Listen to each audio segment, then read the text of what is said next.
সমস্ত সাধুগুরু বৈষ্ণব এবং গীতাপ্রেমী ভক্তদের চরণে প্রণতি জানিয়ে তাদের চরণধূলির আশীর্বাদ নিয়ে শুরু করছি আজকের গীতাপাঠ। ওম অশ্ব শ্রীমদ্ভগবদ্গীতা মালা মন্ত্রস্য শ্রী ভগবান বেদব্যাস ঋষির নুষ্টুপ ছন্দ শ্রীকৃষ্ণ পরমাত্মা দেবতা অসচ্চানম্বশতম প্রজ্ঞাবাদাঞ্চ ভাষাসে সর্বধর্মান পরিত্যাজ্য মামেকম শরণং ব্রজ অহং তাং সর্বপাপেভ্য মোক্ষয়িষ্যামি মা শুচ। ওম তৎসৎ ওম তৎসৎ ওম তৎসৎ। ওম নমো ভগবতে বাসুদেবায়। হরে কৃষ্ণ। সপ্তম অধ্যায় বিজ্ঞান যোগ। শ্লোক 15। ন মাম দুষ্কৃতিন মূঢ়া প্রপদ্যন্তে নরাধমা মায়া অপহৃত জ্ঞানা আসুরাম ভাবম আশ্রিতা। গীতার গান। কিন্তু যারা দুরাচার নরাধম মূঢ় সর্বদাই গুণকার্যে অতিমাত্রা দৃঢ়, মায়াতে দাঁড়াতে যারা অপহৃত জ্ঞান প্রপত্তি করে না তারা যত অসুরান। অনুবাদ। মূঢ় নরাধম মায়ার দ্বারা যাদের জ্ঞান অপহৃত হয়েছে এবং যারা আসুরিক ভাব সম্পন্ন সেই সমস্ত দুষ্কৃতকারীরা কখনো আমার শরণাগত হয় না। ভগবদ্গীতাতে বলা হয়েছে যে পরমেশ্বর ভগবান শ্রীকৃষ্ণের শ্রীচরণ কমলে শুধুমাত্র আত্মসমর্পণ করলেই অনায়াসে দুরতিক্রম্য মায়াকে অতিক্রম করা যায়। এখন প্রশ্ন হতে পারে যে তথাকথিত পণ্ডিত, দার্শনিক, বৈজ্ঞানিক, ব্যবসায়ী, পরিচালক, রাজনীতিবিদ ও জনসাধারণের নেতারা কেন সর্বশক্তিমান পরমেশ্বর ভগবানের শ্রীচরণে শরণাগত হন না? মানব সমাজের নেতারা জড়া প্রকৃতির বিধান থেকে মুক্তি লাভ করার জন্য বহু বছর ধরে অধ্যবসায় সহকারে অনেক বড় বড় পরিকল্পনা করে, কিন্তু সেই মুক্তি লাভ করাটা যদি কেবলমাত্র ভগবানের শ্রীচরণে আত্মসমর্পণ করার মতো সহজ ব্যাপার হয়, তাহলে এই সমস্ত বুদ্ধিমান ও কঠোর পরিশ্রমী নেতারা সেই সহজ সরল পন্থাকে অবলম্বন করে না কেন? ভগবদ্গীতাতে অত্যন্ত সরলভাবে সেই প্রশ্নের উত্তর দেওয়া হয়েছে। যে সমস্ত তত্ত্বজ্ঞ পুরুষ সমাজের যথার্থ নেতা, যেমন ব্রহ্মা, শিব, কুমার, মনু, ব্যাসদেব, কপিল, দেবল, অসিত, জনক, প্রহ্লাদ, বলি এবং পরবর্তীকালে মধ্বাচার্য, রামানুচার্য, শ্রীচৈতন্য মহাপ্রভু এবং আরও অনেকে, যারা হচ্ছেন বিশ্বস্ত দার্শনিক, রাজনীতিবিদ, শিক্ষক, বৈজ্ঞানিক, তারা সকলেই পরম শক্তিমান পরমেশ্বর ভগবান শ্রীকৃষ্ণের চরণে আত্মসমর্পণ করেছেন। যারা প্রকৃতপক্ষে দার্শনিক নয়, বৈজ্ঞানিক নয়, শিক্ষক নয়, শাসক নয়, কিন্তু স্বার্থসিদ্ধির জন্য সেই প্রকার ভান করে লোক ঠকায়, তারা কখনোই ভগবানের নির্ধারিত পন্থা অবলম্বন করে না। ভগবান সম্বন্ধে তাদের কোনো ধারণা নেই। তারা কেবলমাত্র মন গড়া জড়জাগতিক পরিকল্পনা রচনা করে এবং তার ফলে সমাজের সমস্যা লাঘব হওয়ার পরিবর্তে তাদের ব্যর্থ প্রচেষ্টার দ্বারা তা আরও জটিল হয়ে ওঠে। কারণ জড়া প্রকৃতি এতই শক্তিশালী যে আসুরিক ভাবাপন্ন নাস্তিক নেতাদের সব রকম শাস্ত্র বিরোধী পরিকল্পনাগুলি সে ব্যর্থ করে দেয় এবং পরিকল্পনা কমিশনগুলির জ্ঞানের দম্ভ নস্যাৎ করে দেয়। নাস্তিক পরিকল্পনাকারীদের এখানে দুষ্কৃতিন অথবা দুষ্কৃতকারী বলে অভিহিত করা হয়েছে। কৃতি মানে সুকৃতিকারী। ভগবত বিদ্বেষী পরিকল্পনাকারীরা অনেক সময় খুব বুদ্ধিমত্তা সম্পন্ন ও গুণসম্পন্ন হয়, কেননা যে কোনো বড় পরিকল্পনা, তা ভালোই হোক অথবা খারাপই হোক, সফল করতে হলে বুদ্ধির প্রয়োজন হয়। কিন্তু পরমেশ্বরের পরিকল্পনার বিরুদ্ধাচরণ করে বলে নিরীশ্বরবাদী পরিকল্পনাকারীদের দুষ্কৃতী বলা হয়, অর্থাৎ তাদের বুদ্ধি ও প্রচেষ্টা ভুল পথে চালিত হচ্ছে। ভগবদ্গীতাতে স্পষ্টভাবে বলা হয়েছে যে জড়া শক্তি সম্পূর্ণভাবে ভগবানের নির্দেশে পরিচালিত হয়। এর কোনো স্বাধীন স্বতন্ত্র ক্ষমতা নেই। কোনো কিছুর প্রতিবিম্ব যেমন প্রকৃত বস্তুর উপর নির্ভরশীল, জড়া প্রকৃতিও ঠিক তেমনি ভগবানের উপর নির্ভরশীল, কিন্তু তবুও জড়া শক্তি অত্যন্ত শক্তিশালী। ভগবত বিমুখ নাস্তিকদের ভগবত তত্ত্বজ্ঞান নেই, তাই তারা কখনোই বুঝতে পারে না জড়া প্রকৃতি কিভাবে পরিচালিত হয় এবং ভগবানের পরিকল্পনা কি। মায়ার প্রভাবে সম্মোহ এবং রজগুণ ও তমগুণের দ্বারা আচ্ছাদিত থাকার ফলে তার সব কয়টি পরিকল্পনাই ব্যর্থ হয়। হিরণ্যকশিপু, রাবণাদি অসুরেরা বিদ্যা বুদ্ধিতে কারো চাইতে কম ছিল না। তারা সকলেই ছিল মস্ত বড় বৈজ্ঞানিক, দার্শনিক, শিক্ষক ও পরিচালক, কিন্তু ভগবানের ইচ্ছায় তাদের সেই সমস্ত বিরাট বিরাট পরিকল্পনাগুলি ধূলিসাৎ হয়ে যায়। এই সমস্ত দুরাচারীদের চারটি ভাগে ভাগ করা যায়: মূঢ়, নরাধম, মায়া অপহৃত জ্ঞান ও আসুরিক ভাবাপন্ন। 1. মূঢ় হচ্ছে তারা যারা কঠোর পরিশ্রমী ভারবাহী পশুর মতো মূর্খ। তারা সবসময় তাদের নিজেদের পরিশ্রমের ফল নিজেরাই ভোগ করতে চায়, তাই তারা শ্রী ভগবানকে তাদের কর্ম উৎসর্গ করতে পারে না। গাধা হচ্ছে ভারবাহী পশুর শ্রেষ্ঠ উদাহরণ। এই পশুটি তার মনিবের জন্য কঠোর পরিশ্রম করতে পারে। এই বেচারি গাধা জানে না সে কার জন্য দিনরাত খেটে চলেছে। একটুখানি ঘাস খেয়ে উদর পূর্তি করে মনিবের হাতে মার খাওয়ার আতঙ্কে একটুখানি ঘুমিয়ে ওঠে এবং গর্দভীর লাথি খেতে খেতে তার যৌন ক্ষুধা তৃপ্তি করে সে মনে করে যে সে খুব সুখেই আছে। এই গাধাগুলি মাঝে মাঝে কবিতা আবৃত্তি করে জীবন দর্শন আওড়ায়, কিন্তু তার রাসবনাদের ফলে সে অন্যদের কেবল জ্বালাতনই করে। মূঢ় সকাম কর্মীদের অবস্থাও ঠিক এই গাধারই মতো। তারা জানে না কার জন্য কর্ম করা উচিত। তারা জানে না যে কর্ম করার প্রকৃত উদ্দেশ্য হচ্ছে যজ্ঞ, অর্থাৎ ভগবানকে সন্তুষ্ট করাই হচ্ছে কর্ম করার যথার্থ উদ্দেশ্য। এই সমস্ত কর্মী যারা তাদের সকল্পিত কর্তব্যের ভার লাঘব করবার জন্য দিন রাত গাধার মতো খেটে চলেছে, তারা প্রায়ই বলে যে জীবের অমরত্বের কথা শোনাবার মতো সময় তাদের নেই। এই সমস্ত মূঢ় লোকগুলির কাছে ক্ষয়িষ্ণু জাগতিক লাভটাই হচ্ছে সবকিছু। অথচ ওরা জানে না দিন রাত অক্লান্ত পরিশ্রম করে তারা যে কর্ম করছে তার একটা নগণ্য অংশই কেবল তারা উপভোগ করতে পারে।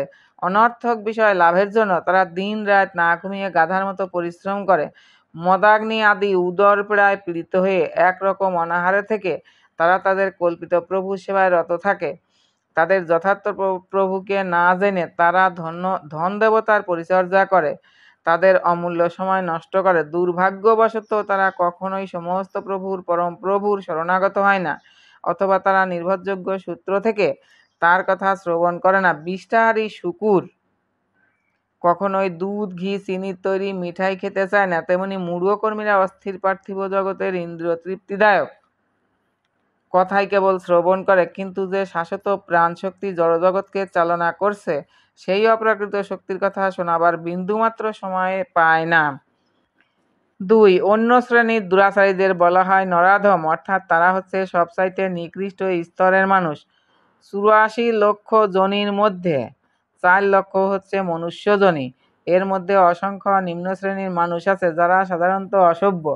সভ্য মানুষ হচ্ছেন তারা যারা শাস্ত্রের নির্দেশ অনুসারে সামাজিক, রাজনৈতিক ও ধর্মীয় জীবন যাপন করে, আর সামাজিক ও রাজনৈতিক অবস্থার পরিপ্রেক্ষিতে উন্নত হলেও যাদের জীবন ধর্মীয় অনুশাসনের দ্বারা পরিচালিত হয় না তাদের নরাধম বলে গণ্য করা হয়।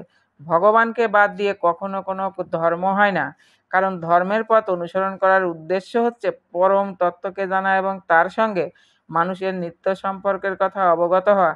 গীতাতে পরমেশ্বর ভগবান স্পষ্টভাবে ঘোষণা করেছেন যে তার উপরে ক্ষমতাশালী কেউ নেই এবং তিনি হচ্ছেন পরম সত্য, তার ঊর্ধ্বে আর কোনো ক্ষমতা নেই।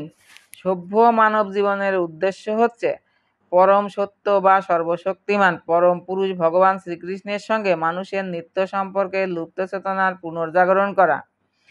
মনুষ্য শরীর পাওয়া সত্ত্বেও যে এই সুযোগের সদ্ব্যবহার করে না তাকে বলা হয় নরাধম। শাস্ত্রের মাধ্যমে আমরা জানতে পারি যে শিশু যখন মাতৃগর্ভে থাকে তখন সে ভগবানের কাছে প্রতিজ্ঞা করে যে সেই অবস্থা থেকে মুক্ত হলেই সে ভগবানের সেবায় নিজেকে উৎসর্গ করবে।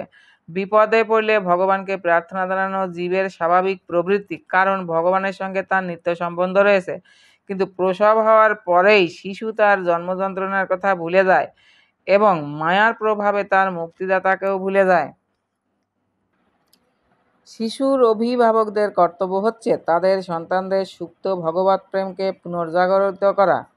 ধর্মশাস্ত্র মনুস্মৃতিতে নির্দেশিত দশকর্ম সংস্কারের উদ্দেশ্য হচ্ছে বর্ণাশ্রম পদ্ধতির মাধ্যমে এই ভগবৎ প্রেমকে পুনর্জাগরিত করা, কিন্তু আধুনিক যুগে পৃথিবীর কোথাও এই পদ্ধতি কঠোরভাবে অনুসরণ করা হয় না। তাই আধুনিক যুগে শতকরা 99 জন মানুষই নরাধমে পরিণত হয়েছে। যখন সমগ্র জনগণই নরাধমে পরিণত হয় তখন স্বাভাবিকভাবেই সর্বশক্তিময়ী মায়ার প্রভাবে তাদের তথাকথিত শিক্ষা সম্পূর্ণভাবে অর্থহীন হয়ে পড়ে।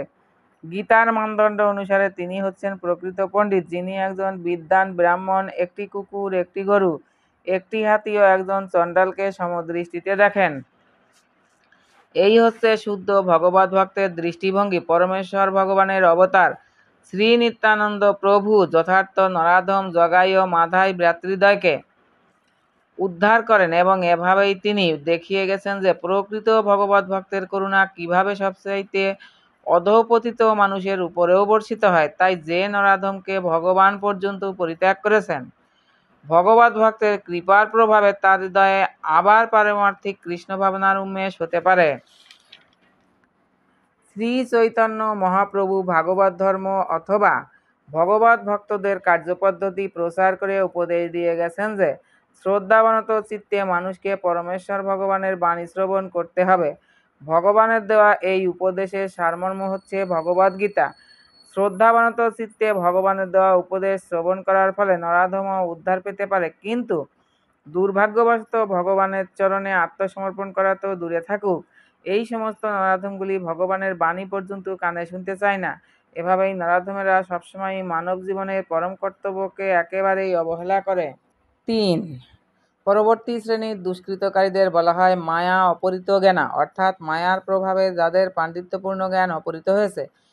সাধারণত এরা অধিকাংশই খুব বিদ্বান হয়, যেমন বড় বড় দার্শনিক, কবি, বৈজ্ঞানিক, সাহিত্যিক আদি, কিন্তু মায়াশক্তি তাদের বিপদগামী করেছে, তাই তারা পরমেশ্বর ভগবানকে অবজ্ঞা করে থাকে। আজকের জগতে অসংখ্য মায়া অপহৃত জ্ঞানা মানুষ দেখা যায়, এমনকি অনেক ভগবদ্গীতার পণ্ডিতও এই ধরনের মূঢ়। গীতাতে সহজ সরল ভাষায় বলা হয়েছে যে শ্রীকৃষ্ণ হচ্ছেন স্বয়ং পরম পুরুষোত্তম ভগবান, তার সমকক্ষ অথবা তার থেকে মহৎ আর কেউ নেই।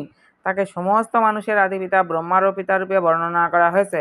বস্তুত শ্রীকৃষ্ণকে কেবল ব্রহ্মারই পিতা বলা হয় না, তিনি সমস্ত যোনিভুক্ত জীবেরও পিতা। তিনি নির্বিশেষ ব্রহ্মের আশ্রয় এবং সমস্ত জীবের অন্তর্যামী পরমাত্মা হচ্ছেন তারই অংশ। তিনি সবকিছুরই উৎস, তাই তার চরণারবিন্দে শরণাগত হওয়ার জন্য প্রত্যেককেই পরামর্শ দেওয়া হয়েছে। সুদৃঢ়ভাবে এইসব সুস্পষ্ট নির্দেশ থাকা সত্ত্বেও মায়া অপহৃত জ্ঞানা মানুষেরা ভগবানকে অবজ্ঞা করে এবং তাকে আর একজন সাধারণ মানুষ বলে মনে করে। তারা জানে না যে এই দুর্লভ মনুষ্য শরীর ভগবানেরই নিত্য চিন্ময় শ্রী বিগ্রহের অনুকরণে রচিত হয়েছে। মায়া অপহৃত জ্ঞানা মূর্খেরা গীতার যে প্রামাণ্য বর্জিত ব্যাখ্যা করে, তার ফলে তারা প্রকৃতপক্ষে গীতার যথার্থ অর্থের কদর্থ করে। গুরু পরম্পরা ক্রমে গীতার জ্ঞান প্রাপ্ত না হওয়ার ফলে তারা গীতার প্রকৃত অর্থ উপলব্ধি করতে পারে না। তারা যে মন গড়া ব্যাখ্যা করে তা সম্পূর্ণরূপে ভ্রান্ত এবং তাদের সেই সমস্ত মতবাদগুলি পারমার্থিক সাধনার পথে দ্রুতিক্রম প্রতিবন্ধকের মতো হয়ে দাঁড়ায়। এই সমস্ত মোহগ্রস্ত ব্যাখ্যাকাররা কখনোই ভগবান শ্রীকৃষ্ণের চরণারবিন্দে শরণাগত হয় না এবং অন্য কাউকেও ভগবানের শরণাগত হওয়ার শিক্ষাদান করে না। ৪. সর্বশেষ শ্রেণীর দুষ্কৃতকারীদের বলা হয় আসুরম ভাবম আশ্রিতা অথবা আসুরিক ভাবাপন্ন ব্যক্তি। এই ধরনের মানুষেরা নির্লজ্জভাবে নাস্তিক। এই শ্রেণীর নররূপধারী অসুরেরা তর্ক করে যে পরমেশ্বর ভগবান কখনোই এই জড়জগতে অবতরণ করতে পারেন না, কিন্তু ভগবান যে কেন এই জড়জগতে অবতরণ করতে পারেন না সেই সম্বন্ধে তারা কোনো যুক্তিও প্রদর্শন করতে পারে না। এদের কেউ কেউ আবার বলে যে ভগবান নির্বিশেষ ব্রহ্মের অধীন, যদিও গীতাতে ঠিক এর বিপরীত কথাই বলা হয়েছে। পরম পুরুষোত্তম ভগবানের প্রতি ঈর্ষান্বিত হয়ে এই সমস্ত নাস্তিকেরা সকল্পিত অপ্রামাণিক একাধিক অবতারদের অবতারণা করে। এই ধরনের মানুষদের জীবনের একমাত্র লক্ষ্য হচ্ছে ভগবানের নিন্দা করা, তাই তারা কখনোই শ্রীকৃষ্ণের চরণারবিন্দে শরণাগত হতে পারে না। দক্ষিণ ভারতের শ্রী যামুনাচার্য আলবন্দার বলেছেন, হে ভগবান, তুমি যদিও তোমার অপ্রাকৃত রূপ, গুণ ও লীলার দ্বারা অলঙ্কৃত, সমস্ত শাস্ত্র যদিও তোমার বিশুদ্ধ সত্যময় শ্রী বিগ্রহকে অঙ্গীকার করে এবং দৈবী গুণ সম্পন্ন জ্ঞানী আচার্যেরা তোমার জয় জয়কার করেন, কিন্তু তবুও আসুরিক ভাবাপন্ন নিরীশ্বরবাদীরা কখনোই তোমাকে জানতে পারে না। তাই উপরোক্ত ১ মূঢ়, ২ নরাধম, ৩ মায়া অপহৃত জ্ঞান, ৪ আসুরিক ভাবাপন্ন নাস্তিকেরা শাস্ত্র মহাজনদের উপদেশ সত্ত্বেও কখনোই পরম পুরুষোত্তম ভগবান শ্রীকৃষ্ণের চরণারবিন্দে শরণাগত হয় না। আবারও সকল ভক্তদের চরণে প্রণতি জানিয়ে আজকের গীতাপাঠ এখানেই সমাপ্ত। হরে কৃষ্ণ কৃষ্ণ কৃষ্ণ হরে হরে, হরে রাম রাম রাম হরে হরে। জপ হরে কৃষ্ণ হরে রাম, নিতাই গৌর রাধেশ্যাম। নিতাই গৌর হরিবল হরিবল হরিবল গৌর হরিবল।